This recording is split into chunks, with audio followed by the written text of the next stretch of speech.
नंदुरबार जिल्ह्यात निवडणूक आचारसंहिता घोषित झाल्यापासून राज्य उत्पादन शुल्क विभाग आणि पोलीस दलाकडून विविध प्रतिबंधात्मक कारवाया करण्यात आल्या होत्या। या अंतर्गत गेल्या 1 महिन्यात तब्बल 63,000 लिटर अवैध दारू, 592 क्विंटल गांजा आणि 65,000 गुटखा पाकिटे जप्त करण्यात आली। शहादा शहरातील गांधीनगरात मतदानासाठी जाणाऱ्या महिलेला मी सांगतो तेथे मतदान करा, नाहीतर बघून घेतो अशी धमकी दिल्याचा प्रकार घडला। 20 नोव्हेंबरला दुपारी 2 वाजण्याच्या सुमारास घडली घटना। या प्रकरणी महिलेच्या तक्रारीवरून संशयिताविरोधात गुन्हा दाखल आहे। नुकत्याच पार पडलेल्या विधानसभा निवडणुकीत नंदुरबार जिल्ह्यात 4 मतदारसंघात 31 उमेदवार रिंगणात होते। यापैकी 21 उमेदवारांची अनामत रक्कम जप्त झाली। यातील सुमारे 18 उमेदवारांना 1000 पेक्षा कमी मते मिळाली। अनामत रक्कम वाचवण्यासाठी एकूण मतदानाच्या 1/5 मतांची गरज असते, तितकी मते न मिळाल्याने या उमेदवारांची अनामत रक्कम जप्त करण्यात आली।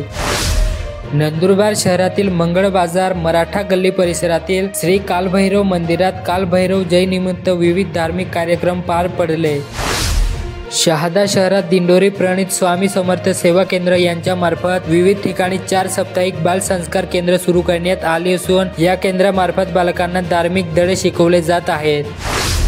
शहादा तळोदा विधानसभा मतदारसंघातून विजयी झालेले भाजपचे उमेदवार राजेश पाडवी यांना तळोदा तालुक्यातून 24,184 मतांचे मताधिक्य मिळाले। राजेश पाडवी यांना मिळालेले मताधिक्यामध्ये निम्मे वाटा हा तळोदा तालुक्याचा राहिला। विधानसभा निवडणुकीत यावेळी प्रथमच एक महिला उमेदवार विजयाच्या निकट पोहोचल्या, मात्र त्यांचाही पराभव झाला। त्यामुळे गेल्या 62 वर्षात जिल्ह्याला एकही महिला आमदार मिळाला नसल्याचे चित्र।